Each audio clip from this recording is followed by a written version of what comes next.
start anyway. Fuck it. All right. Hi, my name is GMUNK. This is a talk. It's called Light Studies, and there will be some light studies in this. There's also going to be a lot of design work and photography and psychedelic art and all sorts of shit. I love this clicker. I've never actually used a clicker before, so I might actually walk around a little bit. So first of all, I want to talk about a little bit of background. I come from the motion graphics world, and the biggest, most visible motion graphics piece was for Tron Legacy. We made about 12 minutes of holographic content for Master Joe Kosinski, who is the director. And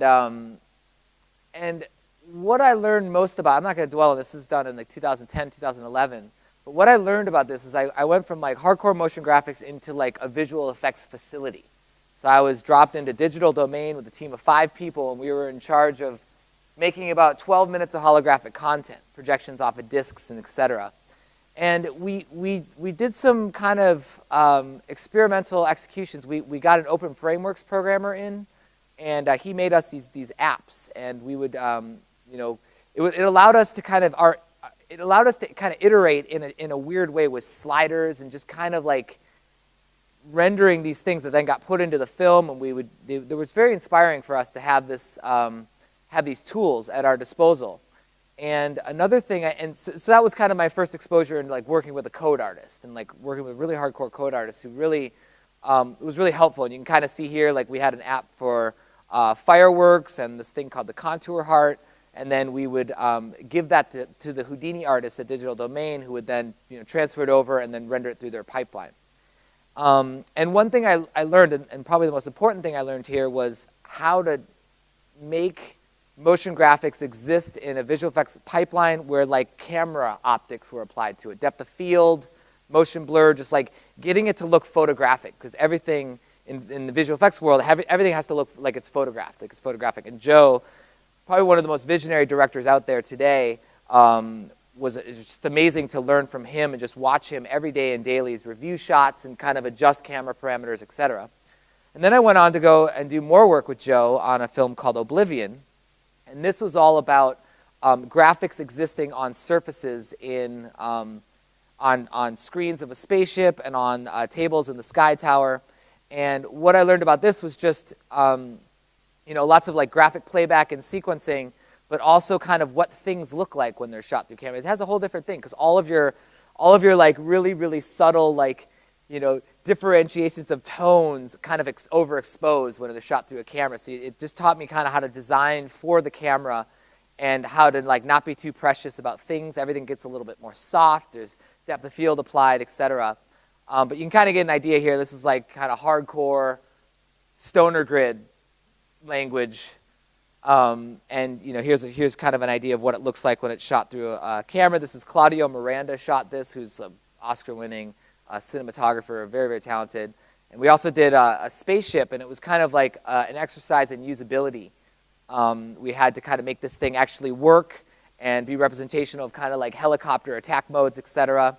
And so I would start off kind of going crazy with it and make tons of detail, and then they'd be like, no, you got to strip it down and make it more realistic, because this is like too fantasy. This is more utility, and you get an idea. This is kind of what the design looks like, and then when it's actually put on the glass, applied a little bit of refraction, shot through the camera, it gets a little bit softer. So it's just kind of a different thing, and I learned a lot about that. So what that learning kind of continued on this project called Box. And this was done here in San Francisco at a company called Bot and Dolly. I arrived there as a design director in like 2013. I'd moved up from Venice Beach. And they had just figured out how to projection map on moving objects, because they had all these industrial robots. And they were kind of like, we know how to projection map on moving objects with a moving camera, but we don't really know how to turn this into a cool film or how to turn this into anything. So we wrote 5 chapters. We talk about the principles of magic. This is transformation. This is levitation. Transformation is all about like moving the canvas around and having the inertia of the movement kind of create these fractal cubes, etc. The levitation is adding a second canvas, watching spheres kind of travel from one canvas to the other. This is intersection, which is an extrusion, out with creating like a hinge system. And then you have teleportation, which is like you start with a really simple little pyramid, and every time it teleports from canvas to canvas, it multiplies into a dodecahedron, and then it's like this whole thing. And don't worry, I'm going to show you the video, so don't, I'm just kind of explaining you what these are. And escape is all about interacting, putting the human inside the box and kind of creating that interaction. And, it was a really fun experience because, again, I was coming from Oblivion, was kind of still in this motion graphics world, and now it's like, okay, well, design for the physical space. Here you have this giant warehouse with these 3 industrial robots. How do you create design for this projection mapped environment? This is all projection mapped, all in camera. And a lot of people look at this and they're like, oh, you just did that in post, like, this is bullshit. And I was like, well, no, if you actually look closely at the canvas, you can actually see the delay. Like, you can actually see the projector like not catching up to the robots. And we kept all that stuff in there. Like, we wanted to embrace the errors and embrace the imperfection because that's what makes it more real. And a lot of the work I do, I actually love the imperfections of it, and a lot of other directors do as well, because it makes it feel much more tactile. Because in this world of visual effects where you can do anything, it's important to embrace kind of the imperfections of the real world. So here we go. Let's chill out a little bit, and this is a 5-minute film, so get it comfortable, and we'll watch it.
that was a good thing. That was fun to do.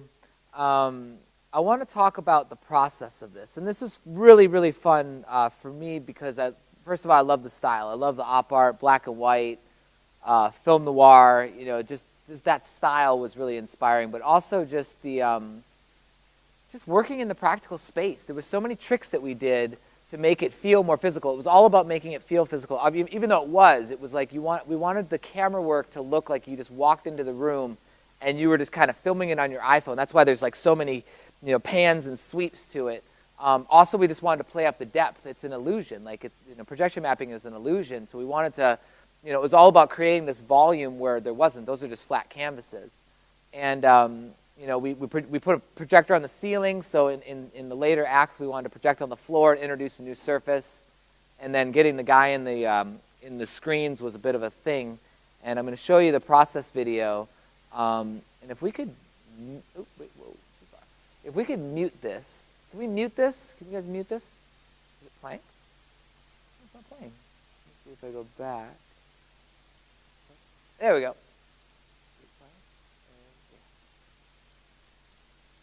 Cool. All right. I'm going to talk over this just to explain the process. 'Cause the process, most of you might not understand this, but I'm just going to talk through it anyway. So the first thing you do is you calibrate the robots. Bot and Dolly basically hack these robots to the millimeter that they operate in a 3D program.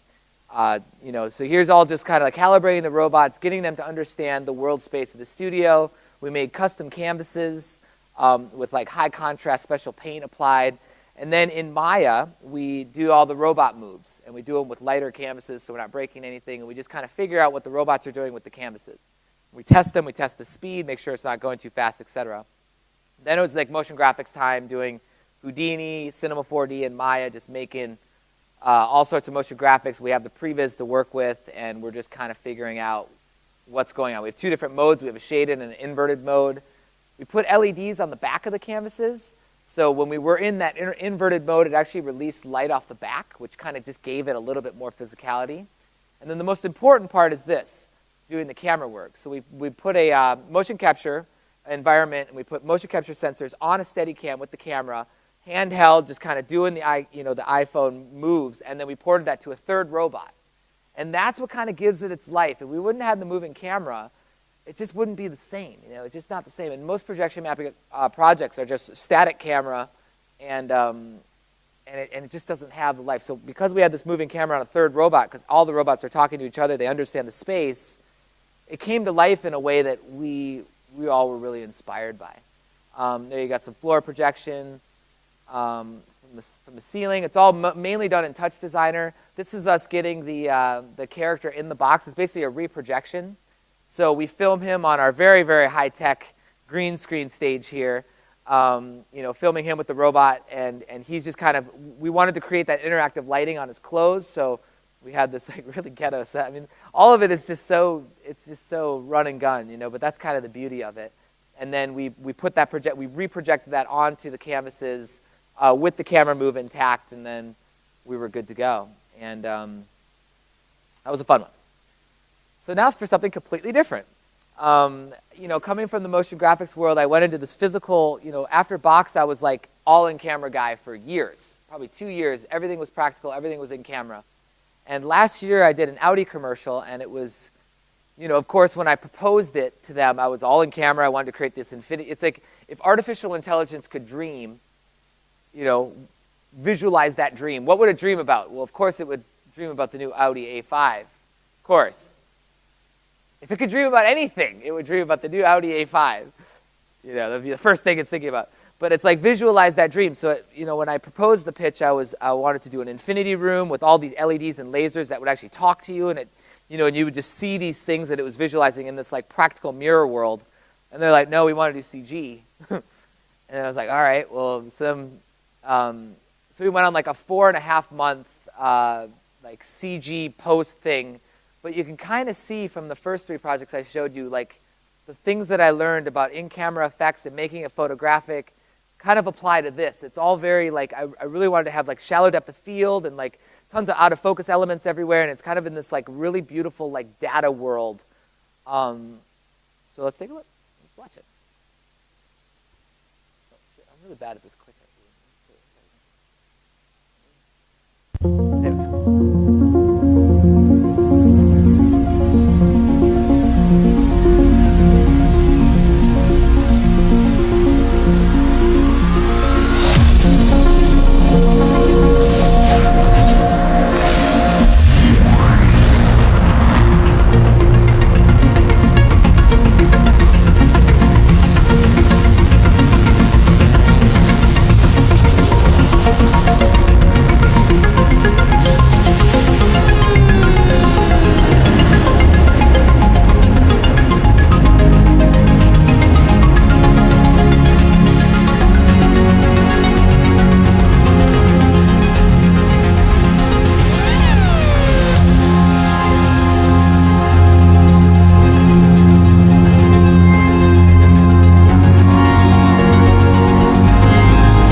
about that sweet new car.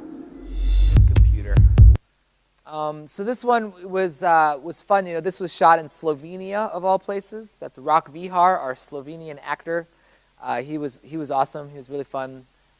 When I cast actors, I always look for a theater experience. I always look for, like, the first thing I ask about is resume. I don't look actually for looks. I just look for, like, resume, theater experience, or, like, you know, acting experience. And you know, you can be seduced so many times by just like a look and a vibe, but you got to have people that really know what they're doing. Even though this barely was acting for him, I'm just kind of going on a tangent, just telling you kind of. And then kind of the data world. You know, I wanted to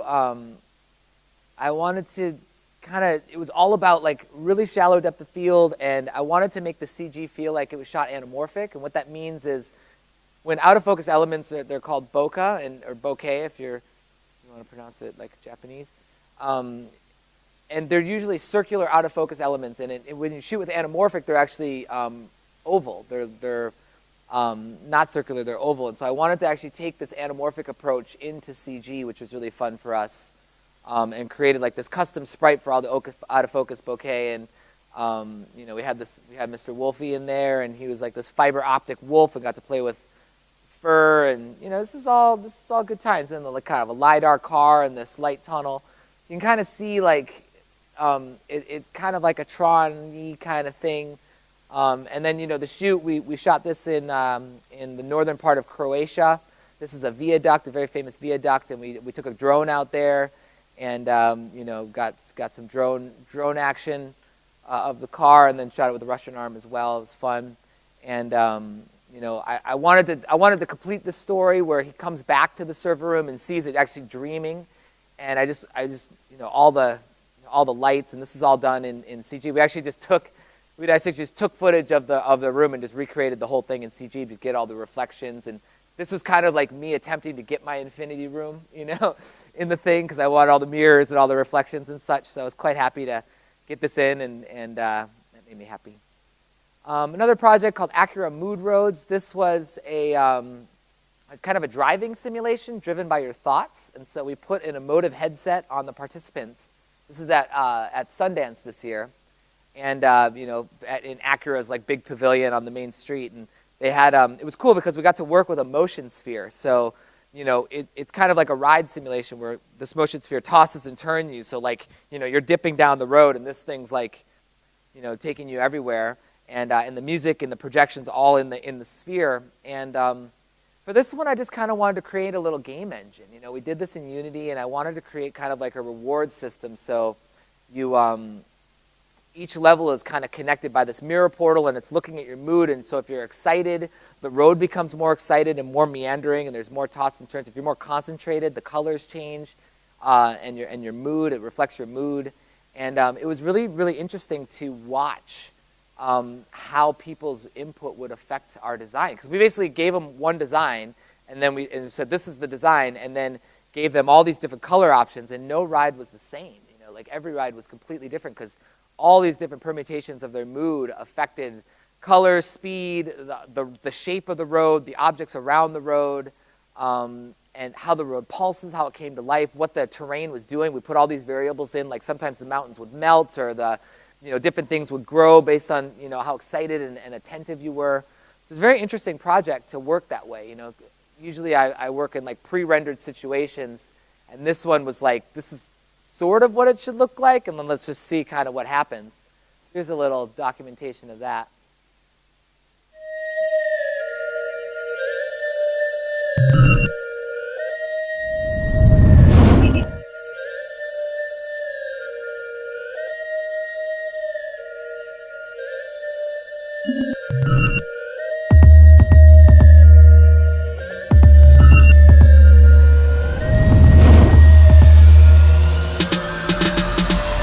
The whole purpose of this is it's a thrill ride.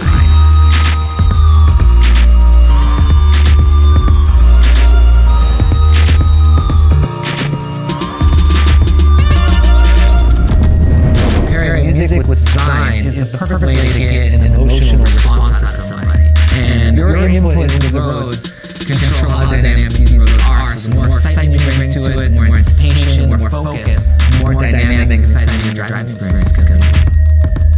I'd love to give 100 people, 1,000 people a ride in an NSX, but we can't do that. So we challenged ASD to communicate the sport hybrid in an emotional way. We wanted them to do something different.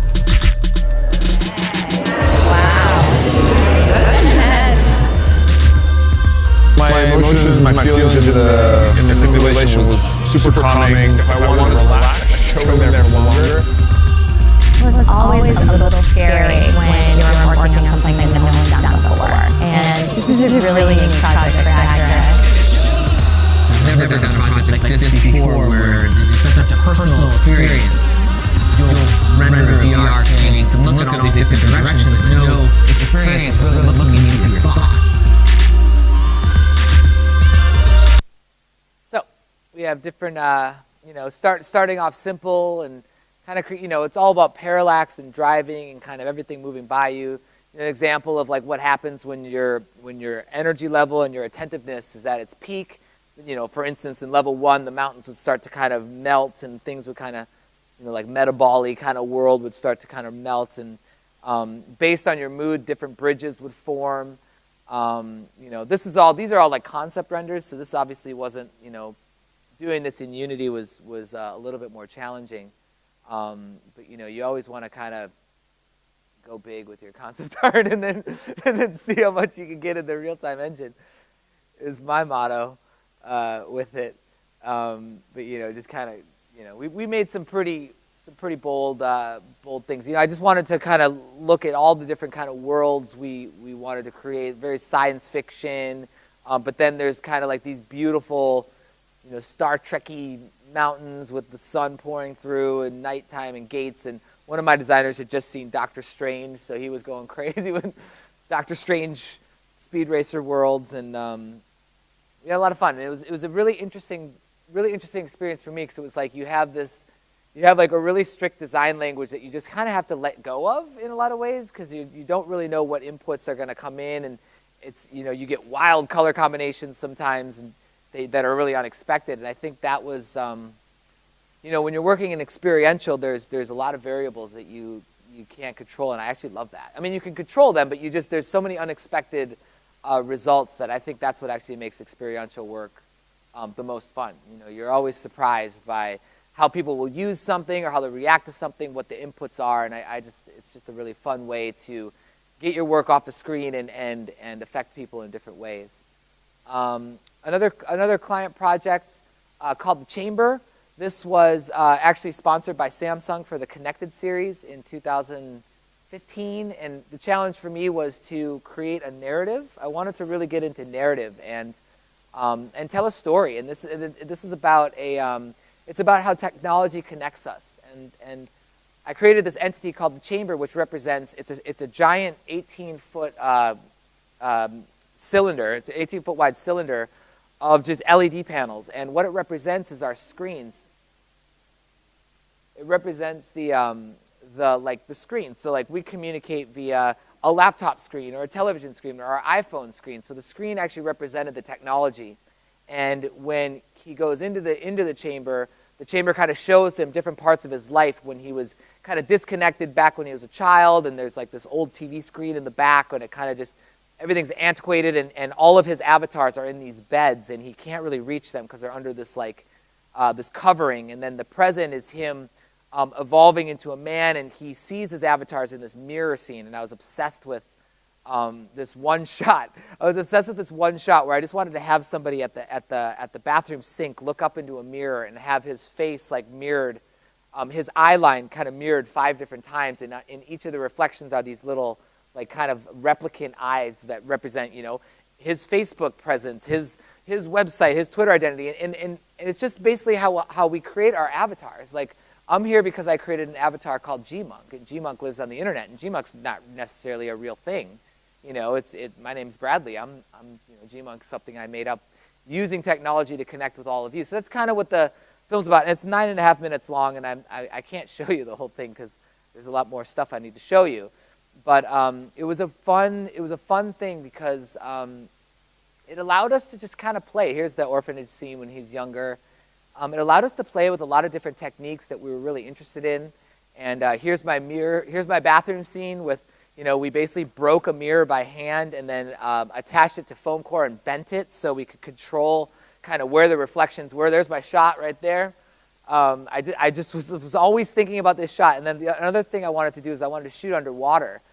So we went to this rich guy's pool in the valley in Los Angeles, and we got an underwater camera crew here, and threw a bed underwater, and got to kind of have this dream. And this was kind of the future relationships he was going to have. And he meets he meets this woman, and she's kind of in his future, but it's kind of in this dream state. So I'll just show you like a 2-minute snippet of this.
Last one, for the home team, did some GMUNK light show for the S6 Edge launch for like out of home stuff in like Times Square. So we made some sweet little. This is a good light study. This is all lots of laser work and acrylic and projecting on a screen underneath, making a glass phone and refracting the background.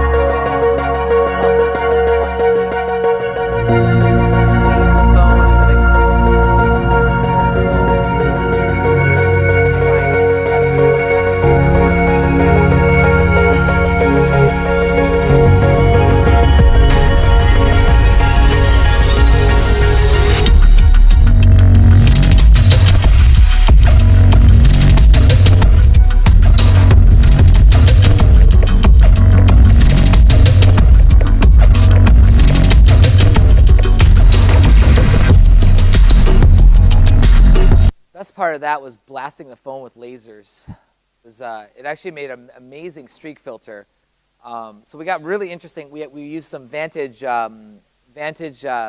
streak filters, and then blasted the phone, which was kind of its own streak filter. So we got really interesting lens flares off this phone, kind of Daft Punky, like golden Daft Punk style, which was kind of fun. And here's the making of, but I'm gonna skip over that because I want to get some personal hobbies. Let's get into some personal projects because I got 15 minutes left. I want to show some personal stuff. So let's talk about photography for a second. Photography is always a good one. For me, we all have hobbies.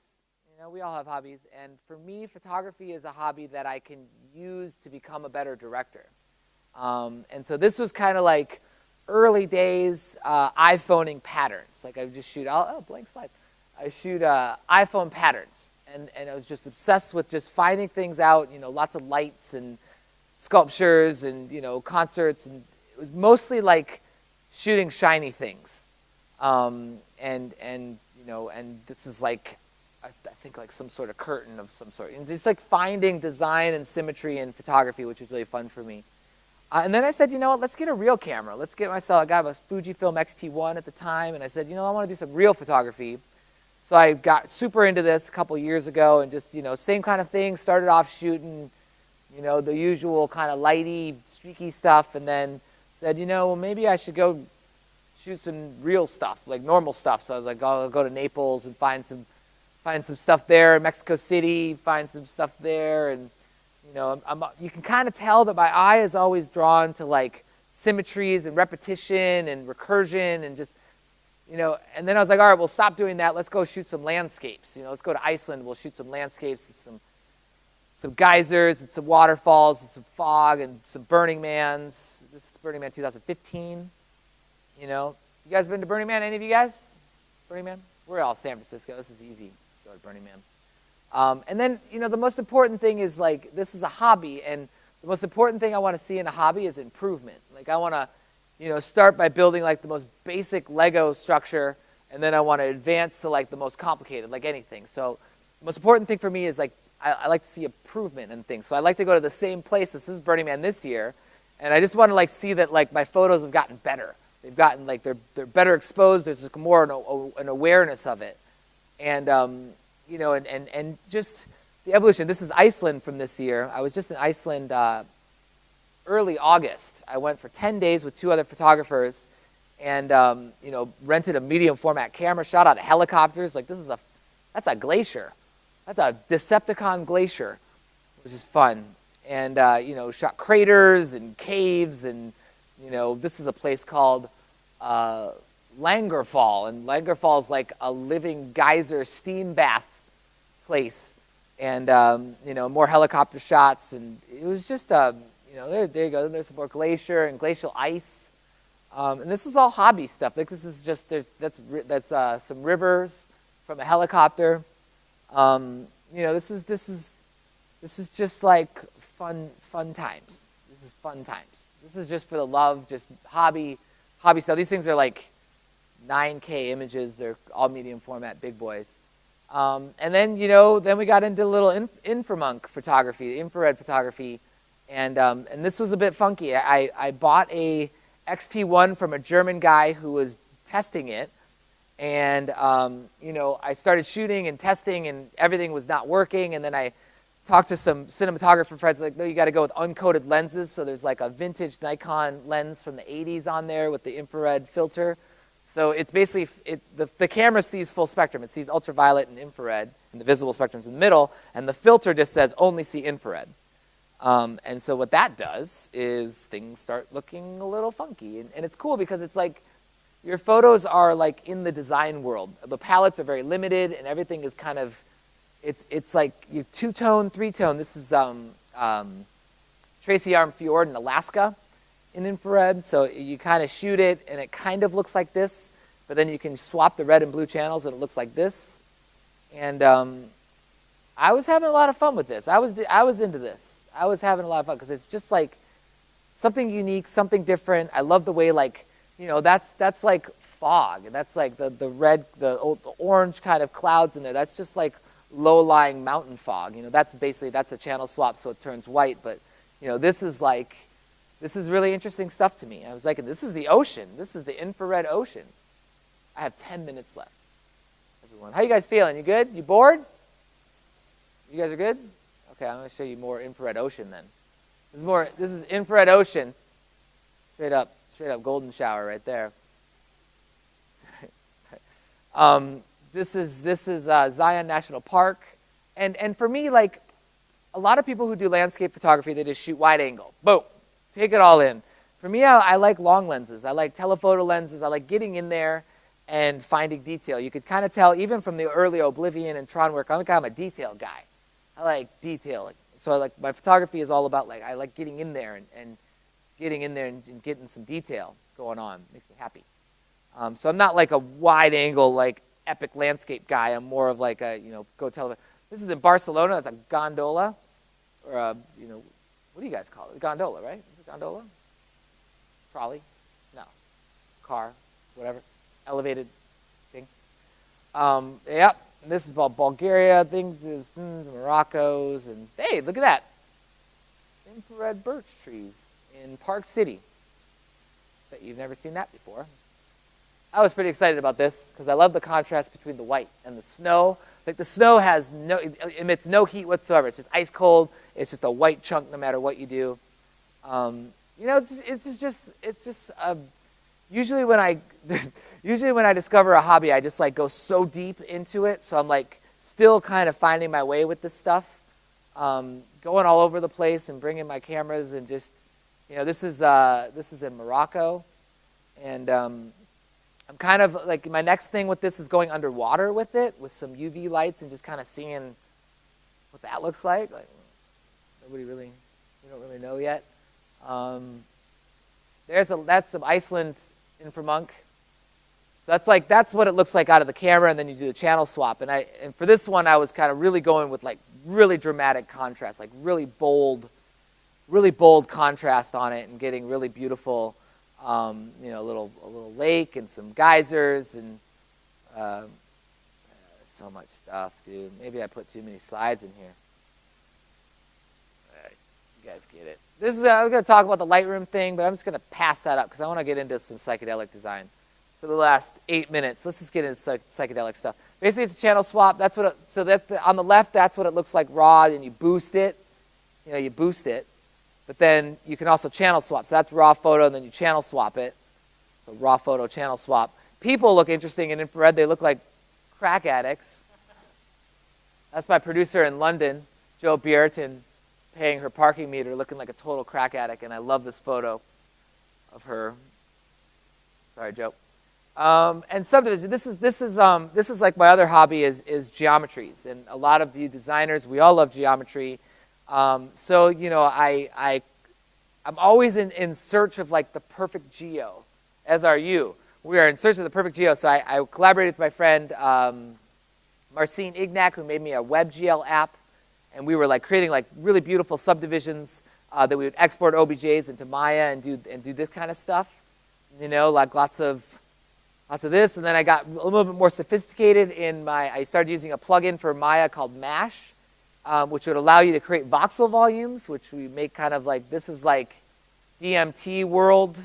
This is like Prismacolor DMT world. I'm trying to behave myself today, so I'm not going to talk about that anymore, but a lot of my work is heavily inspired by that. So you kind of get the idea. And this is all camera tricks. So this is all, you know, 3D renders are all like you shoot them through a camera. So you know, in the photography and the practical and all the things I do, I do know a lot about lensing. And so what this is it's the distortion that you see on the edges. This is all camera tricks. This is all shooting with fisheye lenses with wide field of views. And this is actually a field of view greater than 360 degrees. So you see like the streaking and the warping. And I love this shit, man. I love the warp. I love wraps. This is like a really simple object, and when you see it through the camera, it just turns into like this weird emergent thing. You know, so I actually made prints of these and tried to sell them, and no one bought them. You know, that's cool. So then I was like, well, fuck it. Since no one's buying them, I'm going to have a show. Maybe someone will buy them at the show. And then everyone was like, well, you know, the cool thing about the show was that projection map piece you did. And that we tried to sell that for like $8,000 or something, and no one definitely bought that either. But one thing you know, you got printed artworks, and they kind of have their thing. But one thing for me, and you could probably assume this from seeing Box and stuff, but like, I like kind of the mixed media thing. So we made a really beautiful like parametric design based on currents, like magnetic currents and sound currents, and made these designs, and then we CNC cut and milled these pieces of really, really rigid foam, and we hung those on the wall, and that's my roommate Phil there, and he's kind of calibrating the projection. Then we projection mapped them, and they were just kind of like these glowing, beautiful artworks in the gallery show, and everybody were like, "Fuck your subdivision series." We like the glowing stuff, and that was a big lesson for me. That was like, okay, like, this is kind of artwork with life and sound, and mixed media is kind of, this is where it's at for me. You know, this is cool. So this is kind of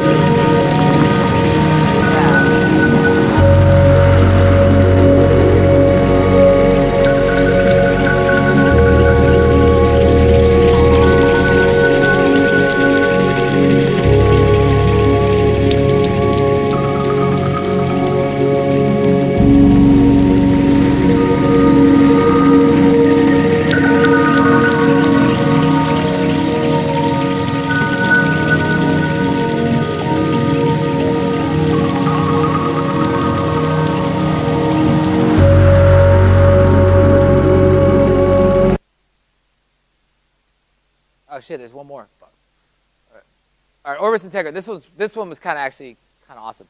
Okay, so I shot some somatic stuff for Thump recently, and I didn't like the way it turned out. I thought we kind of rooked it. Rooked it, I mean like rookie, like you kind of rooked.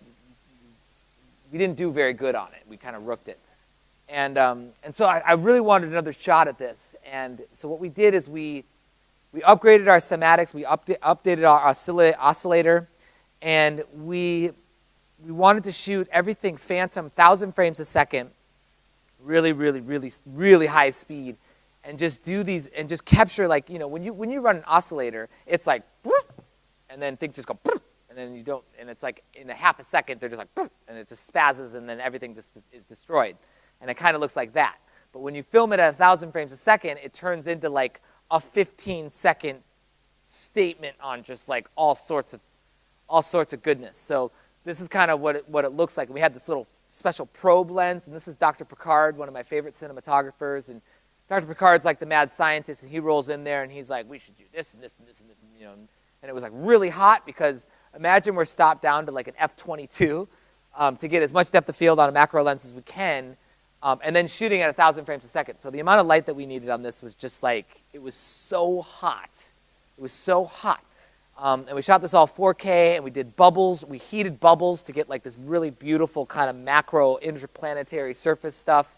These are oils vibrated, so they kind of turn into this beautiful kind of undulating thing. This is powders undulated, so they turn into kind of like these dust storms. So it's like, it's with world building, and everything is this big. And it's just so fun to play in this, so fun to play with this, man. It was such a good thing. And then we would like we would embed dry ice in all the grains and stuff and vibrate those. So like slowly they would like emerge out of the sands and create these like smoking volcanoes and such. This is kind of like a really nice noise pattern just out of colored sands that kind of just vibrates. It's all based on vibrations. So for the last 2 minutes of my talk, let's watch a little.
I think that's it for me. If you have questions, maybe just come up and ask me. I'm very friendly. Oh, you guys,